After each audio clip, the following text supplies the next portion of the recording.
Bienvenue au Polysécurité, épisode sur l'actualité au 16 août 2026, enregistré le 18 août 2026. De toute apparence, j'ai pas été capable de maintenir la cadence correctement.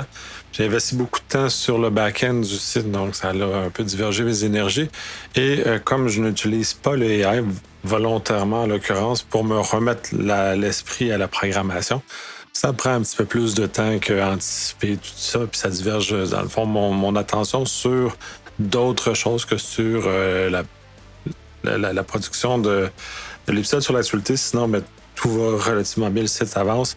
Et j'ai diffusé le 800e un peu en retard parce que l'enregistrement a été retardé. Parce que c'est difficile de rassembler autant de gens intéressants autour d'une table. Mais bref, ça a été fait que c'est très heureux. C'est une très belle opportunité que j'ai eue puis de parler à ces gens-là, fait que ça m'a vraiment beaucoup touché de pouvoir réussir à rassembler tous ces gens-là autour de la table et de discuter de l'état d'écosystème en recherche cybersécurité au Québec. Bref, les Shameless Plugs, 19 septembre, les BICED à Montréal, le 22 septembre, B-Cyber en Belgique, proche de Bruxelles, même chose le Brocon le 24 au 25 septembre, proche de Bruxelles. Le 1er au 3 octobre, l'Alligator Con à Cracovie. Sous toute réserve que je me fais accepter, en tout cas, bref, que ma demande, ma demande d'homologation est autorisée. Bref, 13-14 novembre, le DEFCON, qui est là à travers le monde, mais moi, je vais être présent celui de Montréal. Le 16 au 19 novembre, le l'European Cyber Week à Rennes. Et le 1er au 3 décembre, InCyber Canada à Ottawa. Et le Secure revient en fin février. Comme ça, plus d'autres petits événements qui vont s'y rattacher et qui seront annoncés prochainement. Bref, commençons avec l'intelligence artificielle. Encore une fois, c'est assez massif comme nouvelle cette semaine.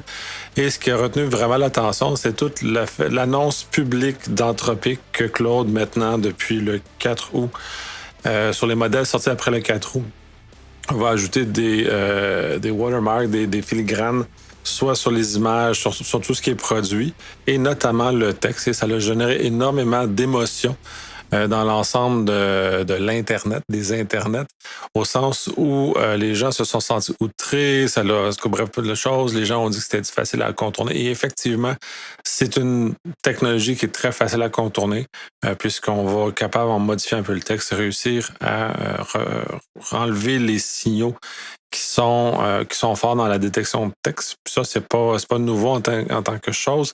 Par ailleurs, c'est la façon que ça fonctionne, c'est qu'ils vont essentiellement retracer des mots ou va amplifier l'usage de certains mots par rapport à d'autres. Donc, c'est un peu ça sur la méthode. Là, il y a deux affaires là-dedans. Moi, je suis d'accord à ce que les documents de IA soient déclarés ou s'auto-déclarent comme ça. Moi, j'ai pas de difficulté. Dans le fond, je le fais déjà dans mon travail, dans lequel je déclare quand j'utilise l'AI ou à quelle intensité il est utilisé versus ce qui n'est pas utilisé. Si on prend l'exemple du podcast, tout ce qui est le podcast lui-même, ce que vous écoutez présentement, est 100% humain. Il n'y a aucune machine associée à ça. Il y a peut-être un petit peu de machine associée à certaines recherches, surtout pour l'épisode d'actualité ou dans lequel certains éléments d'accélérateur que j'utilise, mais pas dans la production et pas dans l'opinion que j'émets. Pour le restant, sinon, c'est les publications sur les médias sociaux. Elles sont en général, quand elles sont associées au podcast, sont générés par de l'IA, quand ils sont personnels, sont gérés par l'humain qui est là. Donc, c'est sûr. Puis d'ailleurs, sur les médias sociaux, j'ai commencé aussi à spécifier quand c'est humain ou quand ça ne l'est pas. On est rendu dans cet univers-là où c'est important. Bref, au-delà du fait que les gens ont déchiré leur chemin sur cet objet-là, certains ont résilié leur abonnement Anthropic, Claude, machin, et ainsi de suite. Après ça, rendu là, je suis pas tant énervé par rapport à ce que c'est. Au-delà du fait que j'ai moi-même commencé à déclarer l'usage et le fait qu'on le repère me dérange peu. C'est vraiment plus les gens qui l'utilisaient sans le déclarer qui se retrouvent être un peu plus outrés que les autres parce que maintenant, ils sont rendus un peu plus publics. Et l'autre aspect à ça, c'est que beaucoup de gens ne font pas l'effort de faire le retravail nécessaire après avoir reçu un document de l'AI. Donc, l'utilise directement comme ça, sans autre formalité. Donc, c'est sûr que cette situation-là amène un certain défi et ces personnes-là aussi vont se retrouver à être déclarées davantage que les personnes qui prennent le temps de retravailler les textes qui sont produits par l'intelligence après. Fait que bon, grande tempête dans un verre d'eau à mon sens, mais intéressant quand même, ça a occupé beaucoup, beaucoup l'espace. Autre nouvelle ou autre groupe de nouvelles, c'est essentiellement tout ce que OpenAI est en train de développer sur le fait qu'il utilise une technologie de type recast qu'on a vu sur Windows avec l'enregistrement des fenêtres, l'enregistrement des écrans et ainsi de suite pour créer une forme de mémoire et donc d'appui. Et comme ça a été un fiasco du côté de Microsoft quand ça a été annoncé avec Windows Recall, le fait que les bases de données d'images n'étaient pas chiffrées, le fait que toutes ces informations-là étaient conservées de façon avec une peu sécurisée, mais OpenAI répète ce même modèle-là. Et c'est pas sans rappeler que l'ensemble des fiascos des agents qui s'enfuient, ou soi-disant s'enfuient parce qu'ils s'enfuient pas vraiment, ils font juste attaquer. Ils partent pas à courir puis ils changent de serveur. Là. Ils restent sur les mêmes serveurs qu'ils sont. Ramène le fait que finalement ces compagnies-là n'ont pas une maturité très grande en cybersécurité, en tout cas suffisante à ce qu'on pourrait s'attendre de ce type d'entreprise-là, ou le fait qu'ils ont volontairement abandonné la sécurité parce que ça coûte trop cher, c'est trop long et c'est aussi comme on voit régulièrement dans plusieurs autres aspects. Donc c'est un peu décevant de voir ces éléments-là se passer, mais bon, bref, les applications de desktop deviennent de plus en plus invasives sur les postes. Donc, il faut se méfier. Puis, je regarde pour ce que moi j'utilise. Ces applications-là sont souvent codées en électrons et consomment une quantité effroyable de mémoire. Donc, sont ultra pas optimisées pour un usage raisonnable de ce que c'est. Surtout que c'est juste des fenêtres vers le web et qu'il n'y a pas tant de processing qui est fait local, mais la consommation de mémoire qui est faite versus tout ce qui est travaillé localement est disproportionné à mon sens. Bref, fin des sous-sections pour le IA. Plus des nouvelles plus générales. Une nouvelle, moi, que je trouve particulièrement comique, mais en soi peut-être préoccupante aussi, de l'autre côté, le fait qu'une personne a caché du prompt injection dans des documents légaux qui ont été déposés aux États-Unis, en l'occurrence. Et la personne se défend qu'elle voulait détecter si la cour en question était ou utilisait de l'intelligence artificielle dans ses processus de traitement des documents. Bon, c'est une mauvaise. Bref, j'ai l'impression que c'est une explication a posteriori. Donc, elle s'est fait prendre. Donc, elle explique une histoire qui était peut-être pas tout à fait exacte par rapport à ça, mais il reste que c'est un élément important que tous les systèmes, là, on parle d'un système judiciaire. Je suis convaincu qu'il y a des systèmes judiciaires à travers le monde qui traitent de façon directe les documents reçus des parties. Donc, en l'occurrence, ce qui aurait été le cas ici, et donc le traitement aurait été fait et aurait mené à un problème. Le réel, c'est 404 a testé le dit document avec les choses et l'effet n'a pas été escompté. Parce que l'injection, le propre injection est de plus en plus détecté par les moteurs maintenant. Et c'est lutter contre ça. Fait qu'on commence à mettre des barrières, mais les barrières sont d'une efficacité plus ou moins grande. Donc, vous nous amenez ailleurs. Donc, ce qu'on a vu dernièrement avec le problème avec Copilot, qui est capable de faire un verre qui s'auto-réplique, puisque des fois, il n'est pas capable de comprendre que c'est du prompt injection. C'est la nature même de ce que c'est, mais c'est intéressant de voir. Donc, bref, c'est un rappel que tous les documents qui viennent de l'extérieur, comme dans n'importe quel programme informatique, doivent être nettoyés ou sanitize en anglais, là, qui sont nettoyés pour être sûr de retirer tout ce qui est potentiellement dangereux. Comme on fait dans n'importe quel programme informatique, c'est la même chose avec le AI. Par ailleurs, c'est comme les gens qui déploient le AI n'ont pas toute la connaissance informatique qui précède, donc notamment qu'on doit faire attention à tout ce qui vient de l'extérieur, ben, ils sont plus prompts à faire tomber dans ces pièges-là. Et donc, d'oublier de mettre les mesures en place ou de créer une zone tampon pour nettoyer les documents, etc. Bref, mais c'est un rappel de faire très, très attention. Même si ce cas-là n'a pas créé de problème, il y aura potentiellement des cas qui pourront créer des problèmes. Peu importe le domaine dans lequel on est là sur le modèle, le système judiciaire, mais on pourrait penser la même chose en médecine, on pourrait penser la même chose dans d'autres sphères de la vie, même dans certains documents, certains systèmes gouvernementaux. Comme on voit beaucoup de gouvernements à travers le monde faire des annonces assez massives sur l'utilisation de l'intelligence artificielle pour accélérer les traitements. Mais dès qu'on va être capable d'accepter des documents qui arrivent de l'extérieur comme ça, sans autre traitement, ces gouvernements-là vont s'exposer également à ces problèmes-là qui pourraient venir causer des soucis. Donc, ça prend une réflexion de design qui est très, très importante. Bref, un IA qui hack un système de réservation dans un gym. Je crois que c'est en Australie ou en tout cas, bref, dans les faits, ça n'a pas d'importance. Mais c'est un rappel aussi que ces agents-là vont amener jusqu'au bout de l'exercice. On rit beaucoup sur le fait qu'on va créer des systèmes. Dans le fond, le AI va nous détruire l'humanité, pas parce qu'on va avoir Terminator, mais plus parce qu'on va être une nuisance pour le AI, parce que le chemin pour atteindre l'objectif qu'on lui donne, on va nuire à ce chemin-là. C'est un peu dans cette perspective-là où cet agent-là est allé jusqu'à faire ce genre de choses-là. Donc, c'est aussi un rappel que ces agents-là, puis je vois pas le moment où ça va arriver de façon réelle, n'ont pas de conscience. Donc, on sait comme humain qu'on ne doit pas faire ce genre de choses-là parce que ça a un impact, c'est pas légal, c'est etc. Mais en même temps, comme on n'a pas de répercussions, comme on a vu avec OpenAI, Anthropic et toutes ces compagnies-là qui ont hacké des systèmes et qui n'ont pas été punis légalement, je pense qu'on se crée un espace et il va falloir commencer à rentrer dans la tête des gens que on est responsable de l'intelligence artificielle qu'on fait rouler. Donc, dans l'occurrence qui est là, c'est pas bien. Je pense qu'on est en train d'expérimenter à ciel ouvert. C'est un peu dangereux, parce que bref, mais cet exemple-là en est un bon que ces agents-là, d'un côté. Du côté défensif, c'est aussi un rappel, puis je l'ai rappelé aussi sur les agents qui se sont enfuis, sur le fait que à terme, on va se faire tester beaucoup. Donc, c'est important de tester nos infrastructures contre des agents qui sont entêtés et qui vont réussir à venir peut-être frapper très fort sur nos infrastructures jusqu'à trouver l'endroit où ça craque. Bref, qui regarde le code, comment ça se fait dans l'open source, tout le passage de comment on accepte le code qui est fait en vibe coding, qui sign off, parce qu'on demeure quand même des humains dans le processus,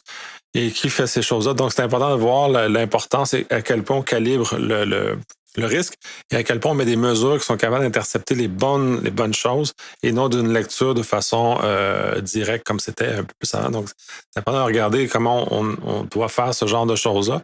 Et c'est dans le même esprit au niveau du Linux kernel 7.2 qui va être, ou à ce moment de diffusion, va probablement déjà diffusé, rendu disponible, ou sur le point 2, où le nombre de bugs corrigés est énorme, qui est apposé par la détection par le AI, ce qui est une bonne nouvelle par ailleurs. Pas des bugs majeurs, mais quand même des bugs qui sont significatifs. Donc, on s'arrive avec un stade où le code qui a été généré pendant les 50, 60 dernières années est potentiellement vulnérable, beaucoup, parce qu'on avait des pratiques différentes, on ne voyait pas tout c'était pas possible d'être attrapé. Comme le AI est systématique dans sa recherche, il va finir par trouver justement dans la révision de code toutes les places où il y a potentiellement un problème. Donc, on est mieux, puis on va renforcer le code. Fait qu'on est dans un point de jonction où tous les vieux systèmes qui sont pré-AI vont être considérés comme étant vulnérables, puis de façon importante. Ce qui s'en vient. Et donc, on va devoir migrer toutes nos infrastructures sur du logiciel plus récent qui aurait été testé par du AI justement pour l'amener ailleurs. Mais c'est intéressant. Puis là, je trouve ça très intéressant que le kernel Linux ait fait ce travail-là de corriger beaucoup de problèmes, donc de nettoyer le code, si on peut dire ça comme ça, pour ramener la solidité et la résistance aux attaques par le AI. Autre sur l'opérationnalisation du CTI par l'usage de GraphRag, puis ça, c'est un apprentissage pour moi parce que ça, dans ce cas-ci, c'est un papier académique qui compare le GraphRag au Naive RAG, c'est-à-dire la façon que le modèle est entraîné. Le GraphRag a été proposé par Microsoft, de ce que je comprends du papier, et c'est une façon autre de répertorier l'information où le Naive RAG fait juste une base de données vectorielle et quand l'autre fait une base de données graph-ish. Donc, dans ce contexte-ci, ça améliore beaucoup le traitement dans CTI et en gestion d'incidents. Donc, c'est très intéressant de voir qu'il commence à avoir des changements et donc l'interprétation et comment tout ça peut se matérialiser sur l'amélioration du défensif avec des approches différentes et que ça s'est testé et documenté dans des papiers de recherche. Je trouve ça d'autant plus intéressant puisque je m'alimente beaucoup de ces papiers de recherche-là. Je le mentionnais notamment pour l'épisode 800 dans lequel je parlais avec les chercheurs autant industriels qu'académiques au Québec qui m'alimentent beaucoup dans ma réflexion parce qu'ils sont souvent très pragmatiques dans leur recherche. très proche de ma réalité. Des papiers un peu plus académiques, comme je vais aller chercher sur ça beaucoup, vont être capables de m'amener ou ouvrir des chemins de réflexion différents avec des outils et des façons qui sont quand même très importantes. Donc, tout ça se mélange dans ma tête et me permet d'être un meilleur professionnel en cybersécurité essentiellement. Mais ça, c'était très intéressant. Probablement un chemin à regarder dans lequel on va pouvoir aller plus loin, que c'est pas pas du vectoriel standard avec une carte de chaleur, mais plus un vectoriel dirigé qui est mentionné. Fait que c'est très, très, très, très, très, très intéressant. Bref, Apple, il y a des bugs sur son Secure Compute qui avait été, ou Private Cloud Compute, excusez, qui a été développé notamment pour l'usage de l'inférence avec son Apple Intelligence. Des chercheurs ont réussi à trouver 2 vulnérabilités quand même assez significatives dans la chaîne de confiance qui est montée quand les machines démarrent. Très intéressant parce que c'est des bugs très complexes. Les chercheurs en question ont été payés adéquatement par rapport à la découverte qu'ils ont faite et ont réglé essentiellement les problèmes qui sont associés. Mais c'est de voir que la mise en place de Secure Compute comme ça peut s'avérer très complexe. On l'a vu la semaine dernière avec Daki, qui est une attaque contre voyons, les passkeys, excusez. J'avais passe de hash dans ma tête, ou passe de sort, la conférence. Mais essentiellement, que ces systèmes-là, tant qu'ils ne sont pas testés, vraiment brassés, ben, ils vont finir par être vulnérables à travers le temps tant qu'ils ne sont pas brassés correctement. Comme Passkey est rendu massivement déployé, ben là, on commence à trouver des problèmes d'implantation qui sont associés avec ces concepts-là et de les brasser comme il faut. Puis on peut le voir aussi beaucoup dans la recherche d'algorithmes de chiffrement, par exemple, où cette stratégie-là est testée, mise devant les pairs par des groupes de chercheurs. C'est très complexe. Je pense qu'on l'oublie souvent que tous ces implantations-là sont complexes. Puis même dans les cas, on regarde du chiffrement, il y a des cas que même si l'algo est de très bonne qualité, on va prendre AES par exemple, s'il est mal implanté par la personne, ben, ça va causer des problèmes. On l'a vu avec le cas de wallet pour la crypto qui avait pas, un seed qui était cohérent. Donc, un problème d'implantation crée un affaiblissement majeur de ces portefeuilles-là.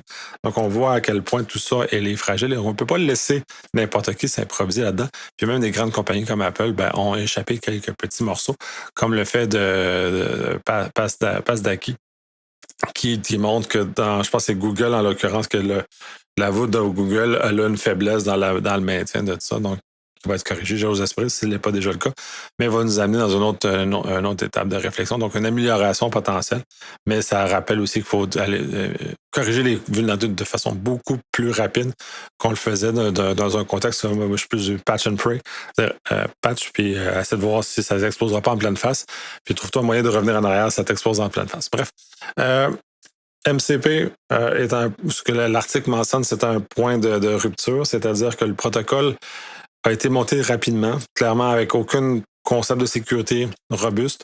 Et là, il va falloir qu'il y ait des changements, selon l'article, importants dans l'architecture du protocole parce que c'est très difficile d'y rattacher des éléments de sécurité cohérents et fiables à l'intérieur de ceux-ci. Et c'est aussi une démonstration que le milieu de l'IA a, ignoré la sécurité. 2, c'est compliqué la sécurité, on ne peut pas improviser ça comme ça. Et souvent, par la question de vitesse, c'est littéralement pas fait.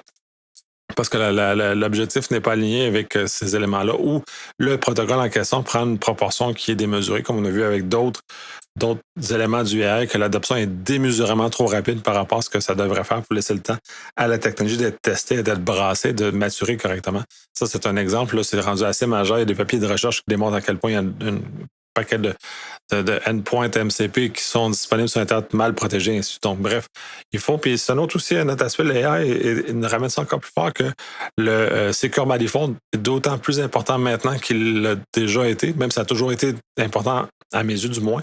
Là, ça l'a encore plus parce qu'on met dans les mains des gens qui ne connaissent peu ou pas la cybersécurité des outils très puissants et qu'on ne peut pas exiger que ces personnes-là comprennent la cybersécurité. Donc, il faut arriver avec des notions que les systèmes sont préparés pour un usage grand public. Je pense qu'on l'oublie beaucoup. Puis en TI, en général, on n'est pas super bon là-dessus. On l'a mentionné d'ailleurs dans le podcast avec la recherche au Québec, le 800e, le fait que les UX étaient mal montés on n'est pas bon de ce côté-là. Il faut être utile pour l'utilisateur dans lequel, quand on amène des points. Donc, l'IA est comme ça. Pour la même raison que les euh, choses qu'on retrouve grand public, là, de consommation générale, ont été testées largement avant d'être mis dans les mains du grand public, justement, pour s'assurer que ça ne se brise pas, que les gens ne se blessent pas, qu'il y a une panoplie de choses qui sont vérifiées d'avance. On peut regarder comme l'automobile étant un système complexe, comme les systèmes TI, où le nombre de tests qui est fait avant de la mise en production est quand même assez énorme, de parce qu'il y a eu des lois, parce qu'il y a eu des astres, parce qu'il y a eu des problèmes. Et maintenant, on est contraint à ce type de choses-là. Donc, ça serait peut-être important de commencer à penser que les choses vont être brassées et que pas regarder de façon naïve comment qu'est-ce qu'on développe va se faire dans le fond. Bref, euh, Meta va entraîner son AI sur notamment Newsmax, sur des sources de nouvelles de droite. Et là, on arrive dans le fait de l'injection de biais dans ces moteurs-là, voir comment ça va se faire. J'ai l'impression que Meta, j'ai pas trop compris dans l'article pourquoi ils sont allés vers ce genre de choses-là, ou peut-être ils veulent rééquilibrer, ou peut-être qu'il y a d'autres éléments, ou c'est peut-être que les sources de nouvelles de droite sont plus ouvertes à partager librement leur contenu pour l'entraînement des modèles, mais ça pose quand même des questions sur où on s'en va. Parce que pendant longtemps, en tout cas, puis encore maintenant, on essaie d'avoir un AI qui est neutre au sein de ses idéologies. Si on commence à l'entraîner sur des sources qui sont idéologiquement biaisées dans une direction ou dans l'autre, je ne parle pas nécessairement, bref, biaisées dans tous les cas. Mais en ce moment-là, on se retrouve avec une façon de l'amener ailleurs. Puis il y avait des études que j'avais lues qui venaient qu'effectivement, toutes les AI sont actuellement biaisées plus vers la gauche. Et peut-être que c'est une tentative de ça. Mais bref, c'est préoccupant de commencer à penser qu'on pourrait avoir des biais comme ça qui s'installent dans les systèmes, qui vont devenir des systèmes de décision aussi. C'est ça aussi qu'il faut considérer, que les gens sont de plus en plus en train de déléguer ça à l'intelligence artificielle et va nous amener à une autre phase. Bref, c'est important de mettre les bonnes fondations pour s'assurer qu'on a un avenir qui est bien par rapport à ça, qui est équitable dans les valeurs qu'on a en Occident par ailleurs. Mais en tout cas, bref, OpenAI veut dire ralentir ses développements parce qu'on met des contrôles de sécurité après les fiascos de la fuite de son agent. Donc, c'est un peu dans ce contexte-là, je trouve ça un peu bizarre. On est un peu dans un contexte, on a raté, on va. Bref, je trouve ça un petit peu un mea culpa, un peu tardif et un peu sans conséquence. Un fraudeur se fait attraper dans son deepfake parce qu'il y a eu un glitch d'un court moment et d'un court moment, son vrai visage est apparu. Fait que c'est un rappel heureux que ces technologies-là ne sont pas fiables, donc peut aider à rattraper les criminels qui sont en arrière. Et il va falloir malgré tout trouver des choses à terme qui vont permettre de bloquer ça davantage et les rendre plus résistants à la fraude, parce que la fraude est sérieusement un énorme problème. Finalement, dans la nouvelle de cette section-là, il y a une start-up. Je n'ai pas remarqué l'origine, probablement aux États-Unis, qui veut faire qu'on va être capable de répondre à un incident à partir de notre cellulaire avec des agents AI qui vont faire le travail en arrière. On revient au rêve ultime qu'on a des agents AI qui vont faire le travail pour nous et qu'on va juste savoir coordonner un peu puis à leur parler comme si c'était des humains. À l'état de la technologie à l'arrêt de ça, je ne suis pas convaincu que c'est plausible, ce qui est relaté là. Par ailleurs, ça fait partie du rêve et comme dans l'épisode avec Xavier, on avait parlé le fait que le sci-fi amène le rêve et amène les efforts de recherche dans cette direction-là. Donc, ça devient intéressant et donc ça nous permet de nous pousser, nous projeter vers là. Peut-être qu'on va y arriver, mais dans l'état actuel de la technologie, je n'y crois pas vraiment, même si ça serait très souhaitable. On pourrait dire que ça serait souhaitable que ça se fasse comme ça. Bref, section sur la guerre, deux nouvelles. La première, l'Ukraine trouve des chips NVIDIA dans les missiles russes. Donc, c'est inquiétant de voir que les chaînes d'approvisionnement, dans un contexte où on est plus favorable à la Russie, pas la Russie, excusez, oh là là, c'est tôt le matin, je pense que j'ai pas encore absorbé mon deuxième café, donc ça paraît que mon esprit fait du anchoring par rapport à ce qui est écrit à l'écran. Essentiellement, d'avoir trouvé ce genre de choses-là fait que la Russie est capable de s'approvisionner de chips normalement qu'ils ne devraient pas parce qu'ils sont bloqués. Donc, il y a des fuites de chaînes d'approvisionnement. Et donc, de penser que ce contexte-là, par rapport à le fait qu'on est favorable du côté ukrainien dans ce conflit-là, nous amène à quand même nous préoccuper sur la capacité de ces missiles-là russes à pouvoir augmenter leur capacité et donc de réduire l'avantage actuel que l'Ukraine peut avoir. Et l'autre, c'est un agent presque autonome à attaquer l'environnement nucléaire taïwanais. C'est préoccupant, puis ça revient un peu à ce que dans la section précédente, là, va falloir que les systèmes se rendent de plus en plus robustes. C'est dans un contexte de tension géopolitique entre Taïwan et la Chine. Il n'y a pas de grande surprise là. Mais il va falloir qu'on regarde ça différemment. On a eu l'autre semaine avec les problèmes d'eau qui ont été attaqués. Autant aux États-Unis, il semblerait au Québec aussi. Ça, j'ai pas lu les nouvelles, j'ai juste vaguement entendu, mais il semblerait aussi que ça a affecté les systèmes au Québec. Mais bon, bref, c'est à réfléchir. Il faut que ces systèmes-là, surtout dans le contexte du nucléaire, soient beaucoup plus robustes et on arrête d'être un peu désinvolte par rapport à ça. Souveraineté, article scientifique sur l'importance d'avoir des modèles locaux, comment ça peut être fait, les approches qui peuvent être utilisées. Le fait que ça peut être compliqué d'avoir des modèles régaliens, donc de comment mettre ça en perspective et de replacer les différents morceaux pour arriver à ce genre de choses-là. Donc, il regarde plusieurs facettes qui sont très intéressantes dans un contexte de réflexion de souveraineté, dans le contexte d'intelligence artificielle. Et c'est un rappel que la souveraineté, c'est compliqué, que c'est pas simple comme chose, puis les énoncés à grande diffusion qui sont faits à l'heure actuelle n'aident pas à la saine compréhension, utilisation et d'arriver. Accompagnez-vous de gens qui connaissent bien toutes les tenants et aboutissants de ce que c'est. Bref, la section sur la vie privée, premier grand bloc sur Flock, encore une fois. C'est dans les nouvelles, mais de façon atroce. Puis ça, je m'y intéresse davantage cause cyber-citoyen. On en a parlé d'ailleurs, on en parle, puis on va sûrement en reparler d'ailleurs dans nos collabs. Et d'ailleurs, quand cet épisode-là va sortir, la collab sur le méthode de surveillance au travail va être enregistrée. Cette journée aujourd'hui. Et bref, Flock, c'est le gouvernement surveille pour tous les groupes de destruction de ces appareils-là. Fait que c'est important de voir l'énergie gouvernementale qui est déployée pour protéger ça. Les autres aspects par rapport à ça, la Flock a réactivé des caméras dans une des villes qui avait dit désactiver. Fait que la ville va aller jusqu'à la désinstallation physique puisqu'il y a eu une mauvaise utilisation. Est-ce que l'autre chose, est-ce que les lecteurs de plaques d'immatriculation est efficace? Il y aurait un 33%-ish de taux d'erreur, ce qui est quand même immense pour un système qui semblerait être utilisé pour surveiller tout le monde aux États-Unis. Et l'autre, c'est qu'il rajoute peut-être des détecteurs supplémentaires pour être capable de rattacher les cellulaires aux prises de photos, donc d'être capable d'identifier encore de façon précise les gens. Il y a d'énormes problèmes dans ces systèmes-là. J'étais un peu fasciné. Je parlais la semaine dernière du fait qu'il faudrait avoir des mandats. Et de ce que je commence à comprendre de Flock et le problème qui est associé à ça, c'est que c'est une compagnie de surveillance essentiellement et qui centralise tout. C'est un des problèmes importants qu'il y aura par rapport à cette situation-là. Donc, cette centralisation-là, qui peut avoir certains effets, malheureusement, amène d'autres problèmes. Et l'appétit de la compagnie à surveiller de plus en plus, comme vous voulez rajouter les caméras dans les dashcams, toutes ces choses-là en plus, donc amplifie le fait que c'est un système de surveillance massive qui est mis en place. Donc, l'appétit et donc la réactivation aussi des caméras dans une ville n'amène dans cette direction-là de commencer à poser des questions sur la capacité de surveillance de cette compagnie comme un grand bloc unifié et l'accès de façon peu contrôlée à toutes ces informations-là au corps de police, first, et aux employés, deux, parce qu'il y a eu des cas d'affaires un peu creepy, par l'expert-citoyen, qui se passe avec les employés ou les dirigeants de cette compagnie-là. Donc, il y a beaucoup de questions à se poser. Je pense qu'on a intérêt à creuser davantage, puis du très beau travail de journalisme d'enquête à travers ça, dans les articles que je mentionne.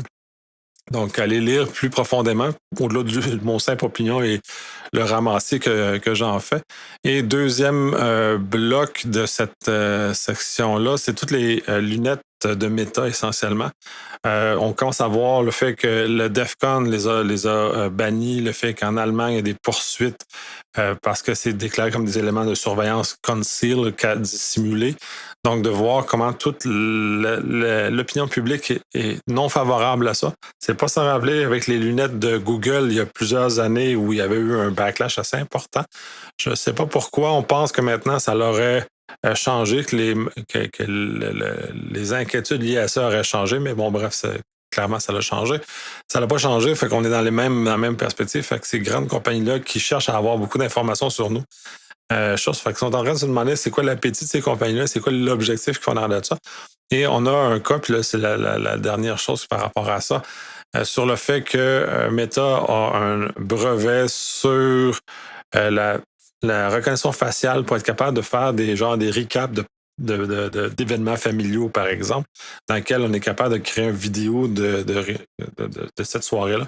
C'est un peu aussi à se demander où on se place dans la société, où ces gens-là se voient dans la société, ou comment tout ça se place, sur le fait que plusieurs Prégros avait un écouteur AI dans une chose de sauce qui avait plein d'éléments qui sont comme des espèces de raccourcis pour ne pas établir de lien avec d'autres humains ou juste de pas vivre le moment ou d'avoir des besoins de technologie pour entourer ce qui normalement devrait être organique, naturel et ne devrait pas s'entourer de ça. Fait que c'est très étrange, à la limite, c'est très dérangeant comme ça.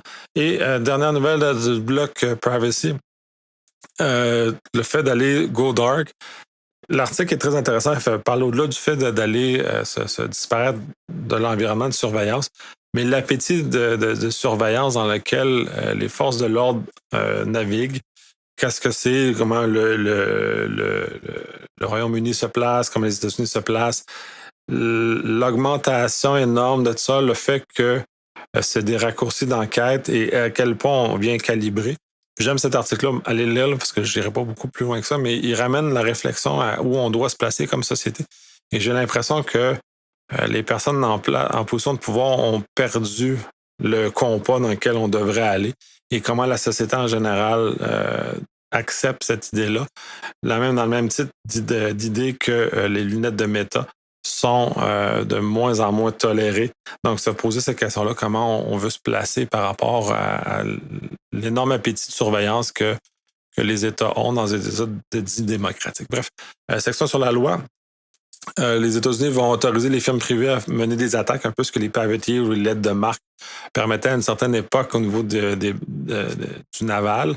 Il y a des problèmes avec ça, c'est compliqué. Le fait que les incitatifs des compagnies n'est pas nécessairement aligné avec le fait de réduire les choses. Donc, c'est c'est complexe. L'énoncé actuel est trop vague pour avoir quelque chose de rassurant. Que l'encadrement est bien fait, que les usages seront légitimes. Il n'est pas exclu que ça soit un bon moyen, mais avec un bon encadrement et les bons incitatifs. Puis on revient toujours aussi sur le fait des incitatifs. En cyber, ne sont pas toujours bien alignés avec le réel ou la réduction réelle des problèmes dans lesquels on vit.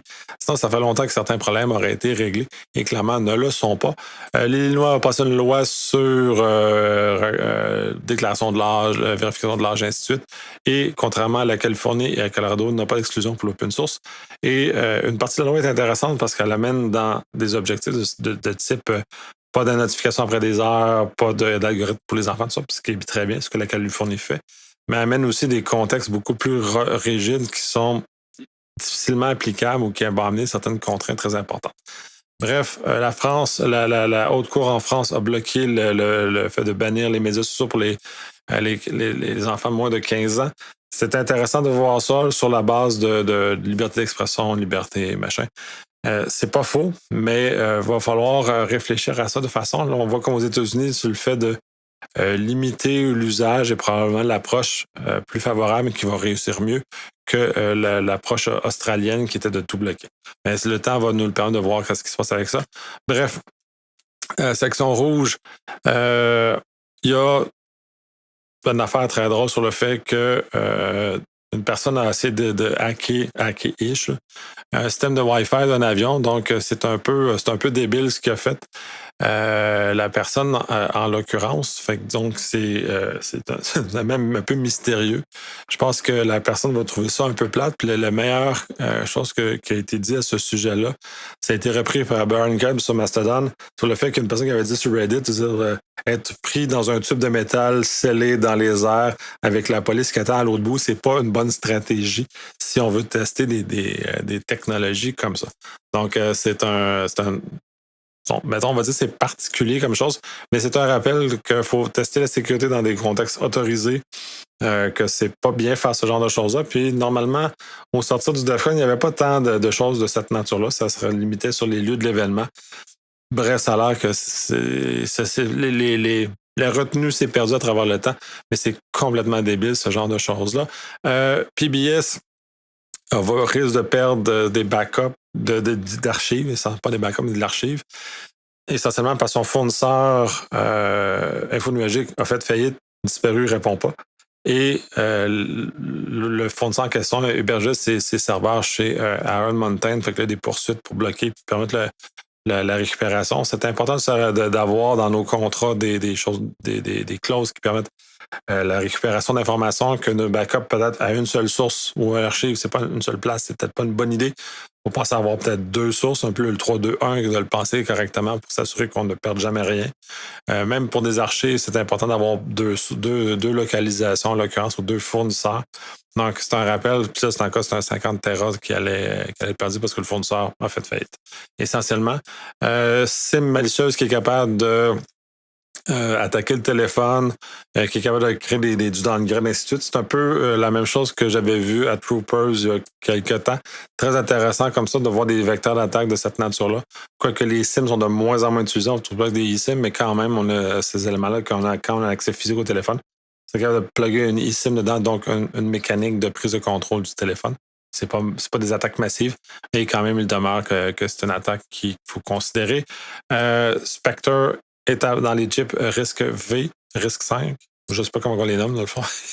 C'est vraiment la famille de chips risque open source qui est disponible et donc sont susceptibles aux attaques de type Spectre, ce qui étonne un peu ce que l'article mentionne, puisque les chips sont quand même assez simples d'utilisation.